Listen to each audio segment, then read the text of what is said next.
Batter's up, playa. Have you made it to first base? Second base? Perchance I say, third base. Oh, don't worry, running isn't something you'll be doing all that much of. Are you Catholic with a 342 batting average? Has an entire jazz band broken into your home to beat the crap out of you, your wife, and your wife's child before?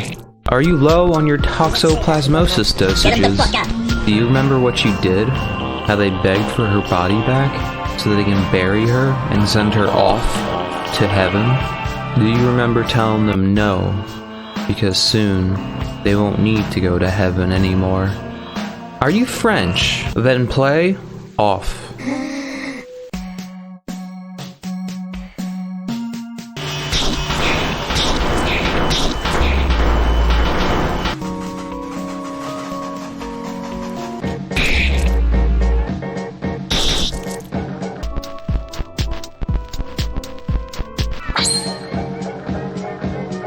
Released in the year of our Lord 2008 by a small Belgian team. But don't let that confuse you like it has bewildered me. Off is a French game in its original translation. The main creator, Martin Giors, was born 1987 and died some years before the game's conceptualization and release. That's when he became Mortis Ghost. The other arm goes by the alias Conrad Coldwood. Together they had formed Unproductive Fun Time. If these two are Belgium, then why is the game in French? Because they speak French. I wasn't sentient during the release and pre-release of Off, but hearsay says there was a French indie game scene. I must admit, I can't find squat about it. But we all know French games exist, you know, Ubisoft, Clair Obscur, Divine Cybermancy, Frogger. So I'll wave a white flag on getting any deeper in that topic. All my searches towards the French indie game scene leads me to websites of books about Cthulhu, some real tabletop shit. Mortis Ghost decided, sorta spontaneously, to work on a video game with the RPG Maker 2003 engine, because he believed to have a mastery of that particular engine, and instead of using this power to make dog shit porn games, he made one of the most hauntingly memorable RPG experiences I've had the pleasure of playing. While ACC produced a soundtrack that would match Off's spooky niche and atmosphere. Off was released for free to the Wee Web, and once it was translated to English, its game and English translation was posted to the Starman.net forums, a forum made by Earthbound fans. And that right there sparks the beginning and the end of Earthbound's influence over the game. Mortis Ghost never had played Earthbound at the time of developing Off. Like a true Earthbound fan, he has listed his influences for Off to be Killer 7, Final Fantasy, Silent Hill 2, the adventure game Myst, Agatha Christie's And Then There Were None novel. Do not look up the original name for that book. Worst mistake of my life. Martin champions Killer 7 as his favorite game at the time. He likes Suda 51 quite a lot. It was only years after Off's release had Mortis Ghost played the Mother games for the first time, and since then Killer 7 has been dethroned by Mother 3 as his favorite game. Which he believes, had that been the case in 2007, Off would have been a totally different game, but the 2010s gamers will still compare it to Earthbound, and a certain other game. Anyway, it didn't help that Starman.net was, well, Starman.net, but who cares? Off is free, and you take the role of yourself. Pick a name, any name, and take control of the batter, who needs guidance on his sacred mission of purifying the lands. This game being an RPG from the RPG Maker engine, you start out as level 1 in body and intellect. Enter the judge. What the hell is he saying? By now you may have noticed the strange hieroglyphics. These aren't hieroglyphs, and these especially aren't French. It's English. The game's font is weird and unreadable at times. Look at this. The T's look like L's, M looks like a U, 0 looks like a D, and sometimes it's cut off. Lowercase g looks like a 6, which for some reason looks like an 8. And I don't know what the hell is up with W. So playing with this font, the batter's name reads like the baller, and that's ice cold. Apparently the font isn't supposed to look like this, and I had needed to install ProFont FON, but I didn't want to. so I was able to get used to this difficulty by just going with the flow. If you can read phantasmagorical at first glance, then you should be fine. The judge is not a human, and I'm pretty sure he's not a cat either. But I have dog shit media literacy. Our conversation with the judge will introduce us to the esotericism of the game we booted up. As said before, the batter is on a sacred mission to purify the lands. Of what? There's something here. We can't leave until we figure this. Something's in here, something, dude. Seriously. Ghosts, spirits, specters, apparitions, and ghouls and ghosts. We're a ghost buster because busting makes us feel good. We are good, after all. In the beginning, we start out in Zone 0, a desolate zone populated with a few buildings. The batter gives us a quick movement tutorial, so we move up and meet a cat-looking entity. And we learn from the judge that there shouldn't be anyone here normally, so our arrival is welcomed by disbelief at first. The judge offers us a combat tutorial, and then a puzzle tutorial. His guidance is invaluable. Oh, he just wanted some food. Typical Feloid. Zone 0 harbors no enemies in plain sight. Just you, the batter, the judge, and and this floating red box that plays the role of the acclaimed save point, with the option to return to the nothingness. Later in the game, you'll find yellow boxes that do what the red ones do, except without the option to return to the nothingness. The nothingness is a location of nothing, except that's wrong, because there's something there. It's the world map, with only 5 options of lands to warp to. Zones 0s to 3, and the room. The entrances to Zones 2, 3, and the room are locked behind the completion of Zone 1. Enter the first zone and you shall make way to be greeted by an Elson, the citizens of Off's world. Elsons populate the game to offer lines of dialogues or challenges. Their personalities range from timid to sharply anxious. They are either hard-coded wage slaves or annoying neats, the duality of man. They either live or they work, or they die after they become burnouts from the stress, or being in an RPG Maker game that doesn't have smut. A man's got a nut, Julian. Anyway, the very first Elson halts your progression for the batter's own protection. There are ghosts haunting the next area you must pass through. The smoke mines. That's where you go to mine that good shit. The batter calms this Elson's worry by assuring him that he's built for violent ghost exorcism. And so the batter descends to get faded.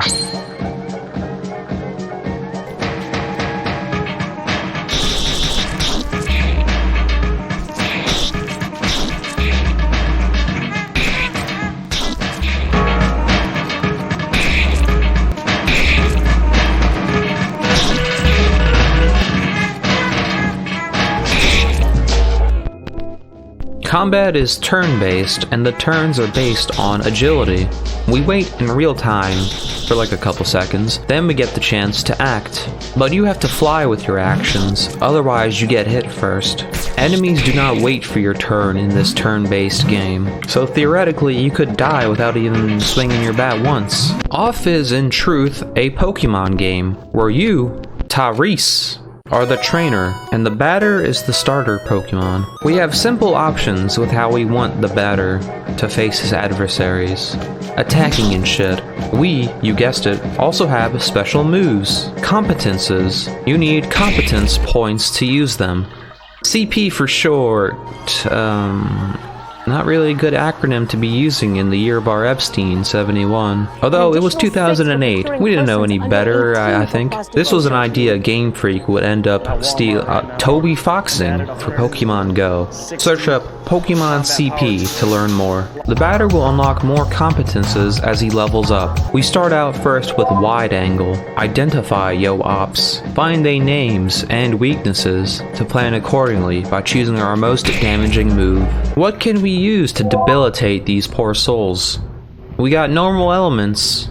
We got impact, that's pretty standard. We got smoke moves. We got meat moves, it's on bargain. We also got sugar attacks. Tickling our foes' weak points don't really matter that much from my experience. Just choose our best move and start swinging home runs. The batter also has a healing competence called saving the first, or second, or third, or fourth. It's used to heal yourself or your party members. This is an add-on. You get a chance to recruit a couple as you progress through the zones. They may seem like circles, and they are. The straight lines that make this look like a hexacontact octagon is just a visual side effect of using pixels to make round objects or drawings.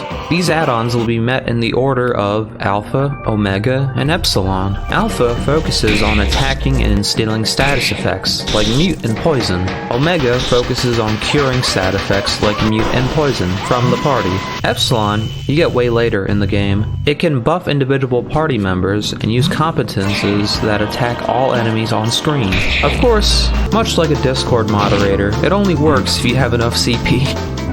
Let's just call it MP, fuck, I don't want to get this shit age restricted. Using your MP to attack and heal with will eventually have you run dry of it, so replenish with items. Oh, I can't read this shit.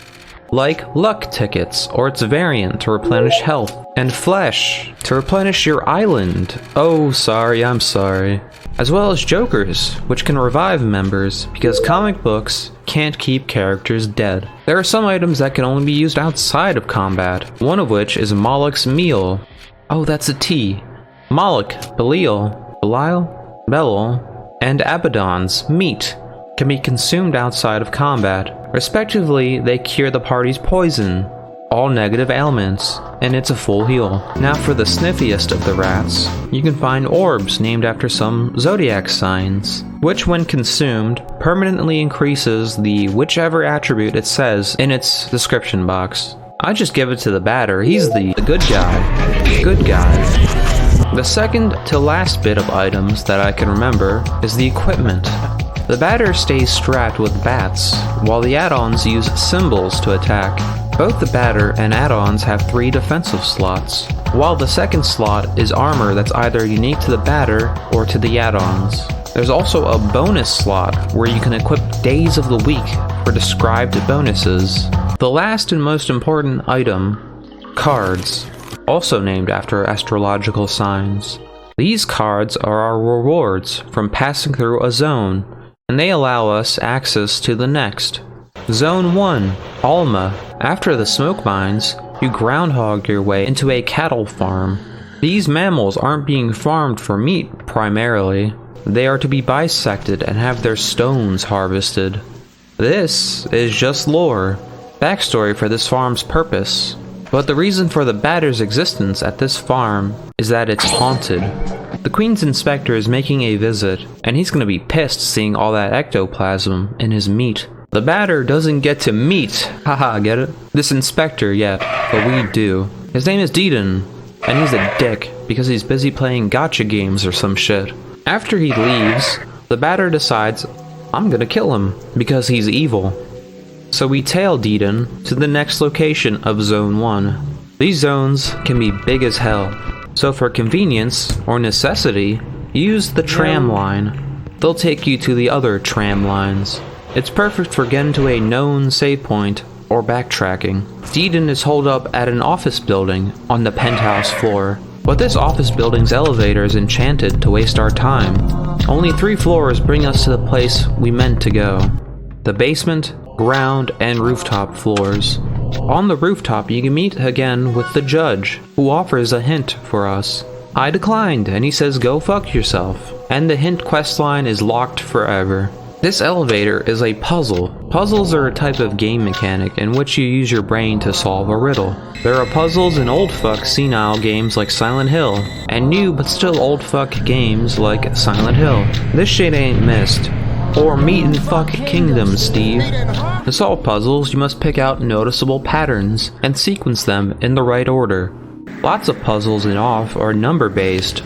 Our potential answers range from 0 to 9, while another lot of the puzzles are multiple choice that require a certain level of attention and comprehension. Or if you're like me, a notepad and pencil will help put the puzzle and potential solutions in a winnable perspective. We also have secondary puzzles that aren't required for the batter's purification journey. Let's talk about that journey again. Deedon, that mark-ass motherfucker, is our first target. I'm outside your fucking house. Let me in this damn puzzle. Boss fights are fun, and the music is... We aren't gonna talk about the music yet. Turn the music off. Our decisions to slaughter the Guardians stem from the batter's sense of pure judgment. You're a dick, so you're gonna die like a dick. The Queen's Inspector, first on the chopping block, claims that the batter is the source of these ghosts. I don't think that's true, but everywhere we go, we leave behind ghosts. Deedon is a crass-talking, cruel, self-important man, and most likely a pervert. He dons only an overcoat as he prances around with his dogs out. Not the only character with their tits out, but the other one is a secret boss, so I won't tell you about it. Deedon also looks pretty scary too, with his teeth adorned on his face with no kissy lips to hide them. He's also quick to threaten others. Unfortunately, he threatened the wrong white guy. Zone 2, Bismarck, is a library tower. Yawn. What the fuck is a book? I don't have any examples on what a book is. They're all fake, except from a spare few. But we heard there were ghosts on the 3rd floor. I'll suck you off for a Scooby Snap. And we got suckered into a puzzle. Here's a hint. We don't have all the pages in this room. In this zone, we'll meet the next Royal Guardian. And it's not this cat. That's Valerie, the judge's beloved brother, but he's acting weird because he has the dog in him. Did I make that joke already? The Guardian names itself Japhet, and his appearance is so controversial that I had to censor it, because the visuals for the boss fight is pretty cool. Japhet's emotions have gone unstable after seeing the state of his zone, filled to the brim with the paranoid. He has catered to all of his Elson, given knowledge, consumerism, homes, and amusement to them, but they're still ungrateful and ignorant to Japhet's benevolence. I feel ya, birdie. I got a SoundCloud that gets no listens, dog. Come the fuck on! So we kill him. And him. And he watches. We kill him. Zone 3, Vesper. A giant factory used for the sole production of sugar. Sugar is important to have, otherwise you couldn't face the world. Its production in this game is from the burning of dead bodies. The Elsen here are completely wired to the stuff, and are prone to foolish behaviors, like fraternizing with specters, in the belief that the ghosts are in actuality harmless, as well as getting into our way and not backing off. Enoch is the name of the Queen's 3rd Royal Guardian. He seems like a glutton from his visual appearance. Here, let me properly read out his crimes, with a little help from my friend. This is a fucking video. Cause some fat fuck, you fat fucking disgusting ass smelling, blob, calorie thieving, wide load, hungry hippo, planet, Yokozuna, Michelin man, happy because Hostess is back in business, motherfucker. Enoch's a big guy. For you to beat him, you must utilize a secret technique and pound his ass like it's pre-fat lost Nikocado avocados. You're welcome for the visual. Enoch was always a dastardly figure. He even suspected the Queen to have sent the batter. Well, inadvertently or not, her bidding has been done. And the zones are pure. You can still visit them, but I wouldn't. I'm being theatrical and ominous. You should totally visit them for cool items and strange puzzles. But, everything has been white out. Signs display nothing. Homes harbor no one. Not even ghosts. And the tram doesn't run any longer. Just you, along the tracks. All those pedalos we rode. That roller coaster that 1 or 2 times. That Elson that gave us a puzzle and then tried to whoop our ass after we solved it. What a dickhead. They're all gone. No enemies. This or these is the secretary, or are the secretaries. They hit like a... Their purpose is strange, and they're the only signs of life in the purified zones, outside of us and Pablo. What are they secretarying?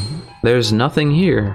Every now and then, when you kill a guardian, a cutscene will play of a small little human in a room, cradling a ham for some fucking reason, and he coughs.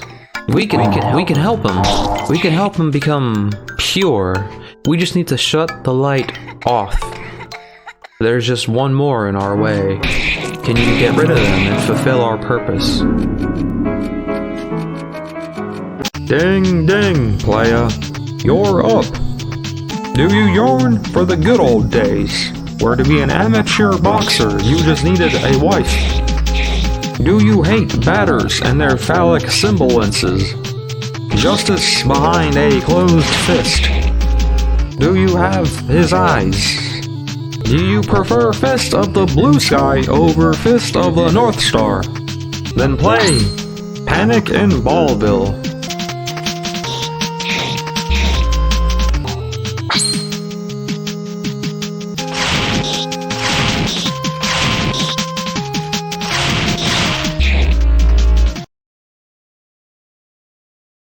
Off is a very unnerving and captivating game.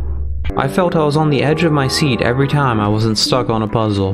The biggest intrigue I have with the game is of the batter and the judge, also the queen and Hugo. The main characters are very unique in the stories they tell, and it's amplified with the strange lands they oversee, and seemingly nonsensical customs and vocations led by the zone's Elson. The drama that you, the player, may feel about the batter's action is in itself tantalizing to experience, as well as the connections the characters have with one another. That is something you see vividly in the room. I also believe that the puzzles are very well made for a game using this engine. Very few times where I was almost completely stumped. I feel like in lots of other puzzle games they end up being baby shit easy or completely esoteric.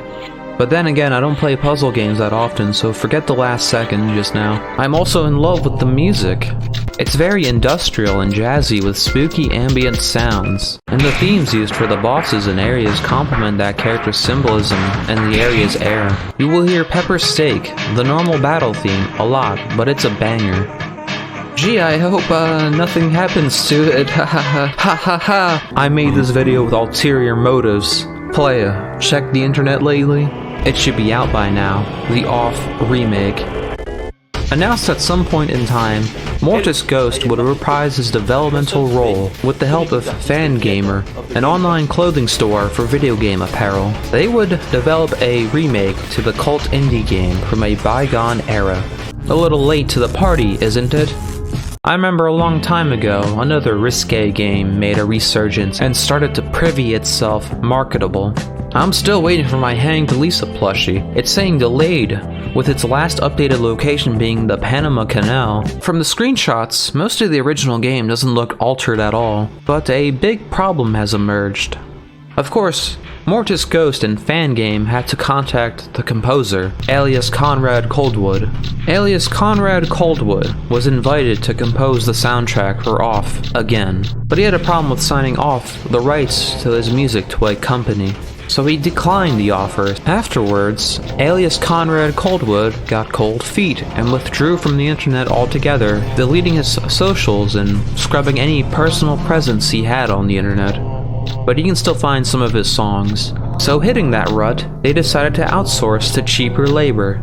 Fans, fellow talented fanatics with love in their eyes, ready to collaborate and show their devotion to such an influential game. Mortis had asked a couple people to compose a new soundtrack for the Off remake, which it's something exciting to listen to new songs, so who they got? Oh, Pepper Steak is replaced by a song called, White Meat by a surprise celebrity guest, a real big shot, oh, fuck, it's Toby Fox, Toby Fox! You can't have shit in this house without Toby shoving his dick in it! Wait, calm down. Ocean Sounds, Hentai MILF ASMR. Toby's involvement with the remake has been met with some backlash. Originally, with the release of his version of the normal battle theme, White Meat, which I myself and others do think it's a good song, but compared to what it's replacing, it's a step down. But honestly, no one could have won that battle except ACC. Even with that song, Toby had to get help from Camellia, who has a remix of Steve's Lava Chicken on their channel. This isn't a jab at them, I think it's just a funny association to have with Off. Toby has been given the sacred mission of redoing mainly the battle themes for Off. And he's doing it for free. Damn, he doesn't even want money. He'll fuck up your songs for free. I'm sorry. That won't be the last joke at Toby's expense. Toby has gone on record to say it's an uncomfortable job to do, saying that remaking the music feels like going into someone else's house and hanging up pictures of yourself, and he doesn't want to do that at all, which is all a respectable thing to hear from a very influenced fan. And there's the other composer, Marusk. He's working on the non-combat music. I'm sorry, but I've never heard of him. His music is very jazzy and drony too, with some nice experiments. It's kind of fitting. And I like his songs, but it's giving off more of a lo-fi feeling, with both the Marusk and Toby jobs so far. They're missing the industrial feeling from the original, and that weight is being felt on my anticipation for the remake. The Toby controversy is crazy. After the release of the prologue for impatient unpaid game testers, players would experience the Deedon fight with the new Toby Fox music, and people were pissed. God damn, Toby, just because you're doing it for free doesn't mean you should be doing a cheap job. Why were they pissed? Well, inserted into the new theme for Deedon was an excerpt from Toby's own song, Bone Trussel. Bone Trussel? I don't know how to pronounce it. Let me search it up real quick. Bone Trussel, from Papyrus's theme. Papyrus, which was inspired by Deedon when Baby Toby played off many years ago, which the resemblance is there, sorta, in appearance, but not much in the demeanor. I don't think you should see the original character and think of someone he's inspired by. I think that's just sorta fucked up. And it just rings that quote Toby gave in my ear about setting up his own pictures in another man's house.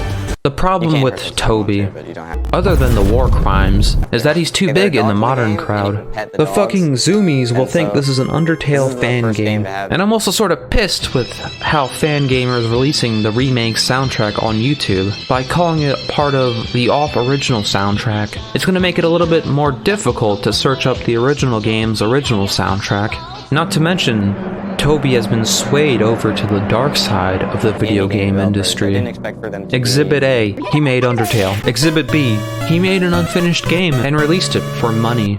And you sissabillies lapped it up because you're jonesing for your lesbian anthro fix. And look, sister, I take that shit hair and tailless. Exhibit C, he plagiarizes. Whoops, fuck. Sorry, I meant he gets inspired by. Hey, Shut up. Seth here. Mortis himself sent out a statement saying Deedon's theme will get revised, but that's mainly a result from fan feedback. Hell, I don't even think it was Toby's idea to add it in. At least 60% sure of that, which I like those odds. Do you like those odds? It's a rather difficult thing to criticize artists who are showing a lot of effort. I have respect for their craft, but I'm a slave to my own jaded standards. So hearing shit where one of the guys is doing it for free is all cool and stuff, but I'm still paying for it. The new music is good. Very good. But I prefer the original, which is actually free. But I don't want to be too doomer over the remake. Mortis himself dropped off onto some weird French forum, and those stingy frog fucks probably never gave him a centime. I'm sure he made a low amount of dough from this game, originally, but definitely not the amount he deserved. There's another musician I have failed to mention that has worked on this remake's soundtrack. They're credited to one song, to my knowledge at the time of writing this script, called Paranoia Shelter, done by Night Margin, one of the devs of One Shot. To them, this was a sentimental job they made for one of their friend, who has passed away. Felix, also known as Felix the Judge, the creator of the off fan game, Home, and this song is pretty good. Whine or Defend, the original soundtrack would just be wrong to use without ACC's consent, and the remake's new music is trying its best to fill that void. I'm rooting for the composers, not Toby. Okay, yes, Toby too. It's not like they're altering lines or anything, like, say, removing the line where the batter calls Enoch a fat ass because that's insensitive to Boogie2988. Haha, yeah, that pissed me off.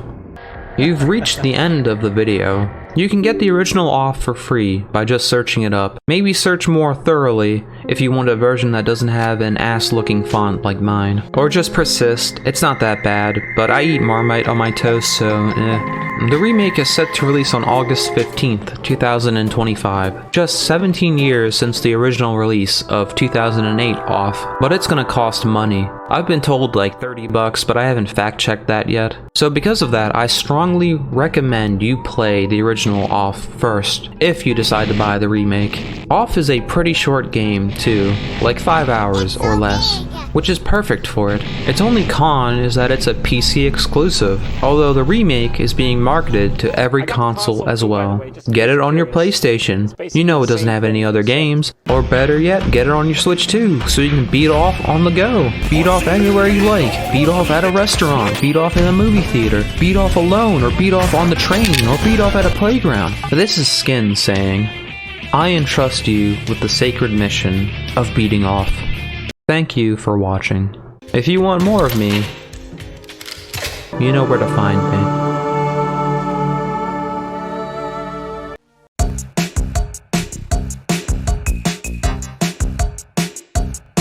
Okay, playa, check this out.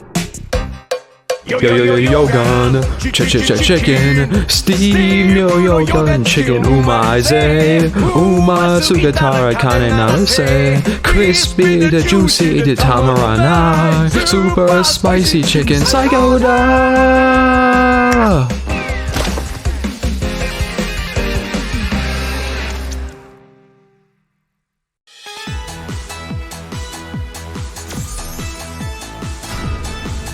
My ears are bleeding.